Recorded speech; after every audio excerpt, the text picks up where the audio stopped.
우리는 사람들을 통해서 정말로 나 열등감 느낀다. 저 집사님이 왜 자꾸 사람 열등감 느끼게 하느냐, 이런 말들을 자주 듣습니다. 열등감이라고 하는 것이 무엇이냐면은 자기 존재를 평가절하하는 일종의 자학 증상이 바로 열등감입니다. 어느 심리학자의 연구에 의하면은 열등감을 느끼는 사람은 95% 정도 된다고 합니다. 나머지 5%도 열등감과 전혀 무관한 것은 아니다라는 거죠. 열등감은 몇 사람의 문제가 아니고 모든 사람의 문제이고 또 불치병 중에 하나가 바로 이 열등감입니다. 열등감은 모든 사람들이 가지고 있기 때문에 어느 정도 선에서는 문제가 되지 않지만 그 열등감의 정도가 지나치면은 한 사람의 인격을 병들게 하고 심하면은 한 인생을 파멸의 구렁텅이로 끌고 가는 그런 무서운 병이 바로 이 열등감입니다. 열등감의 포로가 되어진 사람은 항상 자기 자신에 대해서 나는 무시당하는 사람이다. 나는 아무것도 아니다. 나는 아무것도 못한다. 이런 식으로 자기가 자기 자신을 그렇게 생각을 하는 겁니다. 그래서 인간관계 속에도 누가 조금만 이렇게 자기 자신을 무시하는 그런 말과 행동을 하면은요, 우리가 볼 때는 그냥 이렇게 되어진 일 가운데 자연스럽게 한 말인데, 이 열등감이 강한 사람은 저 사람이 나를 무시했다라고 이렇게 생각해가지고 막 갑자기 막 과격한 반응을 보이면서 모든 사람들을 당황시키는 겁니다. 왜? 본인이 열등감에 포로가 되어 있기 때문에 그렇지 않아도 나를 무시한다고 생각했는데 저 양반이 나를 무시한다라고 딱 이렇게 말을 들려지니까 막 이렇게 목숨 걸고 막 이제 분노를 폭발을 하는 거죠. 여러분들은 언제 무엇 때문에 열등감을 느끼십니까? 오늘은 열등의식이라는 그런 제목으로 열등감을 극복하는 방법을 알아보면서 우리가 함께 은혜를 나누도록 하겠는데, 첫 번째는 우리가 모세의 열등감에 대해서 함께 살펴보겠는데, 모세는 구약에 나오는 모든 인물 중에 가장 위대한 인물이 바로 모세입니다. 모세는 애굽 공주의 양아들이 되어가지고 40년 동안 애굽의 학문과 무술을 전부 다 통달한 사람입니다. 하나님이 그런 모세를 통해서 10가지 재앙을 내리게 하시고 홍해를 갈라주신 다음에 430년 종살이에서 이스라엘의 모든 백성들을 전부 다 출애굽시켜주는 그런 역사를 감당하게 하셨고, 또 모세 오경을 기록한 사람이 모세입니다. 이런 모세도 오늘 본문에 보면은 심한 열등감을 갖고 있었던 내용이 오늘 본문에 기록이 되어져 있죠. 이 모세가 출애굽기 2장에서 하나님의 일을 하려다가 그만 사람을 죽입니다. 이것 때문에 미디안 광야로 도망쳐가지고 40년 동안 이제 도망자 생활을 하는 겁니다. 다행히도 미디안 광야에서 이제 그 시브라를 만나가지고 결혼을 해서 처가살이를 했는데, 얼마나 정제적으로 무능력하냐. 40년 동안 그 처가살이를 못 벗어납니다. 그냥 장인어른 양만 치는 거예요. 그렇게 살다 보니까 나이가 80이 되었음에도 불구하고 할 수 있는 일은 양치는 일밖에 없습니다.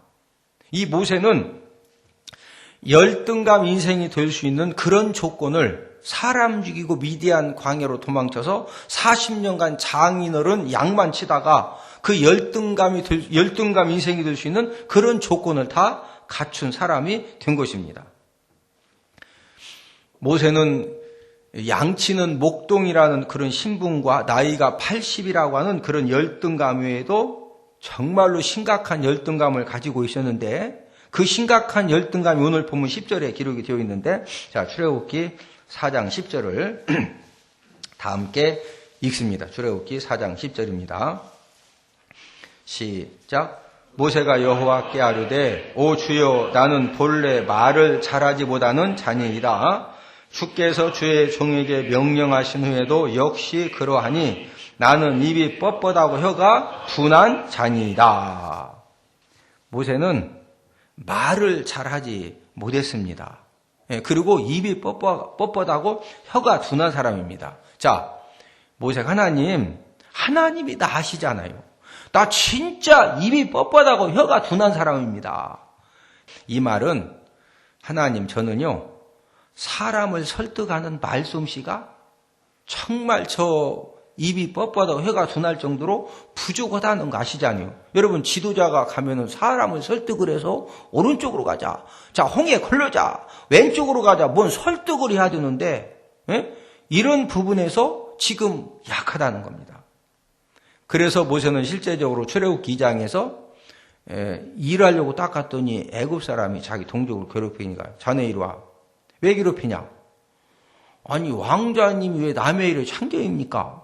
뭐 이놈아? 참견?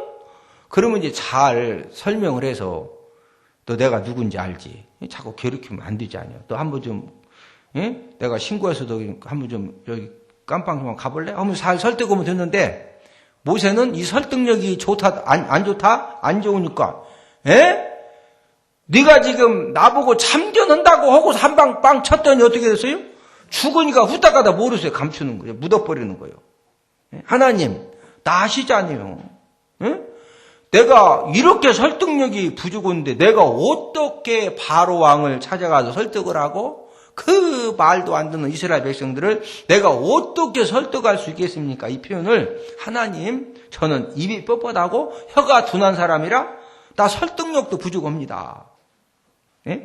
그런 모세 보고 너 가서 막 바로를 찾아가고 애굽 이스라엘 백성들을 데려오라고 그러니까 하나님, 나 입이 뻣뻣하고 혀가 둔하고 사람들 앞에 가면 벌써 막 후달달 하니 저 아시지 않습니까? 근데 1대1로는 말을 잘하다가도 사람만 몇 사람 딱 있으면 갑자기 막 후달달 모세가 이런 사람이거든.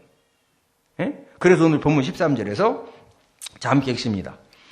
시작. 모세가 이르되 오 주여 보낼 만한 자를 보내소서. 하나님, 나는 입이 뻣뻣하고 혀가 둔합니다. 설득력도 없고 사람 벌써 세 사람만 있으면 벌써 막 후달달달 그냥 막 모든 생각도 다 마비가 되는데 저 못 가겠습니다. 이 정도로 모세가 열등감이 심한 사람입니다. 두 번째는 우리가 신약에서 바울의 열등감을 한번 살펴보겠는데 사도 바울은 신약 성경 13권을 저술을 했고 또 최초 선교사로 파송받아가지고 많은 교회를 설립을 했고 사도행전 19장 12절에 보면은요 하나님이 사도 바울에게 얼마나 엄청난 능력을 주셨던지 사람들에게 손을 대고서 기도하면은요 암병도 막 훅훅 떨어집니다. 중풍병으로 쓰러져서 10년, 20년 된 사람도 후딱후딱 그냥 막 버떡 일어나고 밥 3그릇씩 먹어. 그런데 이제 사람들이 왔다가 지금 3일길을 걸어가서 집에 있는 아버지가 지금 누워 계신 지 15년 됐어. 근데 3일길을 얻고 온다는 지금이야 자동차에다가 모시고 오면 되죠. 옛날엔 다 걸어다니는 시절에. 그러니까 사람들이 모시고 올 수는 없고. 그래서 사도 바울이 코 푸는 손수건 얻어가지고 가지고 가서 15년 동안 똥오줌 싸는 아버지 이렇게 몸에다 딱 대면 아버지가 막 버떡 일어나가지고 그날부터 나무를 3짐씩 해와. 밥도 막 3그릇씩 먹고. 이 사도 바울이 진짜 그런 사람입니다. 할렐루야. 사도 바울의 명성을 간접적으로 들을 때는요. 이 사도 바울이 정말로 훌륭한 사람을 생각을 했거든요. 그런데 이제 사도 바울이 에베소 교회에 왔다. 아니면 데살로니가 교회에 왔다. 그래서 성도님들이 그 사도 바울을 직접 딱 만나면은 그 사도 바울의 그 인상 때문에 첫 번째가 실망이 확 드는 겁니다.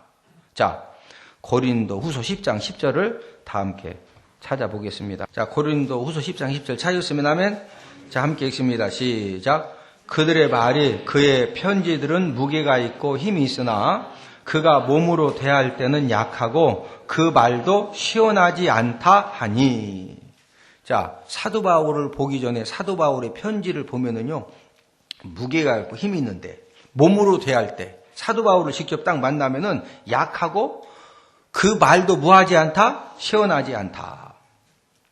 사도 바울은 육체의 가시를 가지고 있었는데, 심한 안질이다, 또 간질병이다, 그런 두 가지 견해가 있는데, 사도 바울이 그 간질병 때문에 얼마나 고생을 했던지 육체적으로도 굉장히 쇠약합니다. 그래서 사도 바울을 딱 보면은 사람이 너무 키도 작고 얼굴도 진짜 만만치 않거든요. 그래서 딱 보자마자 실망이 딱 드는 겁니다. 이 사람은 그래도 딱 봤을 때 이렇게 좀 그 외모를 무시를 못하는 거거든요. 그래도 이제 인내를 하고 설교 시간, 예배 시간에 설교를 듣는데 갑자기 설교하다가 사도 바울 훅 쓰러져가지고 막 간질을 하는 거예요. 여러분 간질 알죠? 간질. 막 거품 품으면서 막 쓰러지는 거 있잖아요. 사도 바울이 또 밥 먹다가도 갑자기 후딱 쓰러져가지고 막 간질을 해. 성도들하고 상담하다가도 훅 쓰러져가지고 막 간질을 해. 그러니까 실망감을 넘어서 교인들이 사도 바울을 직접 만나면 시험이 드는 겁니다. 사람들이 사도 바울을 향해서 아니 본인 병이나 먼저 고치지 뭔 다른 사람 병 고친다고 그러냐고. 사람들이 여러분들 막 갑자기 여전도 하다가 남전도 하다가 누가 막 후딱 쓰러져가지고 막 간지러우면은 멋있어 보여. 막 놀래겠죠. 그러니까 성도들도 이제 전도대회 한다 그러면은요, 사도 바울 어느 지역에 왔다. 그러면 사람들이 막 이제 사람들, 안 믿는 사람들 데리고 오는 겁니다. 근데 데리고 왔는데, 설교다가 안수기도도 해주기 전에 후딱 쓰러져 막 간지러니까, 아니, 뭔 저런 사람이 내 병을 고쳐고 다 집에 가는 거예요. 예? 사람들이, 아니, 사도 바울은 편지 보면 그렇게 힘있고 은혜가 되는데, 아니, 어떻게 오셔서 설교만 하면은 입신시키는 은사가 아주 탁월하신 분입니다. 얼마나 성도들 입신을 잘 시키느냐? 설교 딱 시작돼가지고 한 10분만 지나면 50%가 입신 들어가. 뭔 말인지를 모르겠어. 그래서 사도행전 20장 9절에 보니까 설교를 듣다가 뭔 말인지 이해가 안 되고 은혜가 안 되니까 졸다가 유두구가 떨어져 죽어요. 설교 시간에 사람 떨어져 죽인다니까? 그러니까 사람들이 아니 사도 바울은 편지는 그렇게 은혜가 되고 힘이 있는데 아니 왜 설교만 하면은 말이 저렇게 쫄하고 왜 저러냐? 이 사도 바울은 설교 못함에 대한 열등감도 굉장히 심했습니다. 그래서 본인이 내가 비록 말에는 부족하나 내가 설교도 진짜 내가 봐도 좀 거시기하다.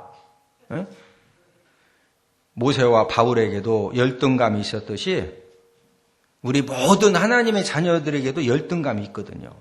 자, 하나님을 안 믿는 사람과 믿는 사람의 차이점이 무엇이냐? 하나님을 믿는 사람은 모든 사람들이 다 열등감을 가지고 있지만 그 열등감을 창조적으로 정복할 수 있어야 되는 줄로 믿습니다. 마지막 세 번째로 열등감을 극복하는 방법을 우리가 이제 알아보기로 하는데, 열등감을 극복하는 방법 첫 번째는요, 나 자신의 결점과 부족을 솔직하게 인정해야 됩니다. 이 세상의 모든 사람에게는 부족함이 있습니다. 어떤 사람은 학력이 이렇게 좀 부족해서 열등감이 있는 사람, 어떤 사람은 가정 환경이 배경이 막 진짜 파고 들어가서 보면은 막 아버지도 그냥 만만치 않고 어머니도 그냥 만만치 않고 막 진짜 이 가정 배경 자체가, 그래도 가정 물어보면은 아예 그냥 저와 여러분들이 가정적으로 어떤 부족함과 결점, 또 나 자신, 우리 가족들에게 있는 여러 가지 부족함을 감추려고 할수록 열등감 상처는 더 커지는 겁니다. 저와 여러분들이 나 자신이 가지고 있는 부족함, 우리 가족들이 가지고 있는 부족함, 또 환경적으로 가지고 있는 그 부족함에 대해서 우리가 열등감을 극복하려면요, 떳떳하게 인정을 해야 됩니다. 그럴 때 그 부족함을 숨기려고 하는 것에 대한 어떤 불안과 염려, 한번 생각해 보세요. 남편이 맨날 술 먹고 꼬장 피는데 도청 공무원이라고 거짓말 해놨어. 그러니 그걸 감추려고 이게 얼마나 또 그렇지 않아도 신랑 때문에 스트레스가 많은데 거짓말까지 해놓고 그걸 막 숨기려고 그러니까 이게 그냥 더 힘들어지는 거예요. 거기다가 그게 이제 결국에 들통나요. 그러면 이 사람이 더 비참해지는 거거든요. 예? 중요한 사실은 모든 사람에게는요, 전부 다 부족함이 있습니다. 제가 보니까 이쪽 잘하면은요, 이쪽이 부족하고, 이쪽 부족하면 이쪽도 잘하고, 다 부족함이 있어. 모든 사람 전부 다 부족함이 있어. 나도 부족함이 있는데, 어느 분이 그 자신의 가정적으로 부족한 거, 자녀가 부족한 거, 남편과 아내가 부족한 거, 본인이 부족한 것을 진솔하게 드러내요. 그러면 사람들이, 저분에게도 저런 아픔이 있고, 또 부족함이 있구나, 어려움이 있구나. 그러면서 이해를 하고, 동정을 하고, 또 이렇게 모든 것들을 품어주는 거거든요. 그런데 그걸 막 솔직히 인정 안 하고 막 감추려고 하면은 사람만 자꾸 이상해지는 거예요. 예? 그러니까 그냥 솔직하게 나 불쌍한 사람이다. 응? 나 이렇게 부족한 사람이다. 나 이렇게 생긴 건 멀쩡한데 나 완전 속이 다 고른 사람이다. 예? 그걸 인정하면은 극복할 수 있습니다. 할렐루야. 열등감을 극복하는 방법 두 번째는 자신의 결점과 부족함에 하나님의 선하신 뜻이 있음을 믿어야 됩니다. 사도 바울은 이 영적 진리를 알았기 때문에 무엇을 자랑했느냐? 자신의 그 약한 것을 자랑합니다. 사도 바울이 설교하다가 훅 쓰러져 간지러고, 밥 먹다가 훅 쓰러져 간지러고, 이 사도 바울은요, 이 성격도요, 아주 기인입니다, 기인. 성격도 막 괴팍하고, 승질나면 그냥 바로 그냥 갈라서, 막 해서 그냥, 처음에 그냥, 바울 바나바 갔다가 그냥, 네 맘대로 가, 신라 데리고 가고, 또 다시 또 막, 마가요한 또 만나고, 진짜 성경, 바울서니 보면요, 사도 바울이 진짜 성격이 고약하거든요. 성격도 고약한데다가 막 간질까지 하고, 그러나 사도 바울에게는 또 하나님의 말씀을 이 글로 쓰는 재주가 하나님이 그런 능력 주셨거든요. 저 여러분들도 우리 나름대로 약함이 있고 부족함이 있는데 그 약함과 부족함을 통해서 하나님 아버지가 하나님의 선하신 뜻을 꼭 이루어 주시는 줄로 믿습니다. 예, 저와 여러분들이요, 어떤 약함이 있어. 그 약함 때문에 말도 함부로 못하고, 그 약함 때문에 사람이 오매 기주고, 다 왜 사람들이, 그 막 불쌍한 사람 되는 거예요? 그냥 하늘 높은 줄, 하늘 높습니다.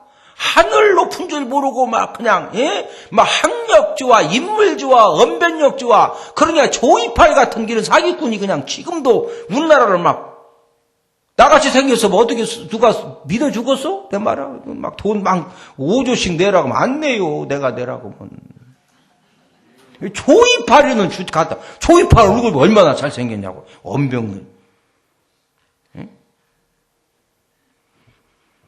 저와 여러분들의 그 결점과 그 부족함. 하나님의 선하신 뜻이 있습니다. 그 결점과 부족함 때문에 우리가 더욱더 겸손하고 하나님의 은혜를 구하면 하나님 아버지가 다른 부분에서 능력을 주셔서 하나님 아버지가 존귀하게 사용해 주실 줄로 믿습니다. 열등감을 극복하는 방법 세 번째로는 다른 사람의 장점과 우월한 점을 우리가 기쁘게 인정을 하는 겁니다.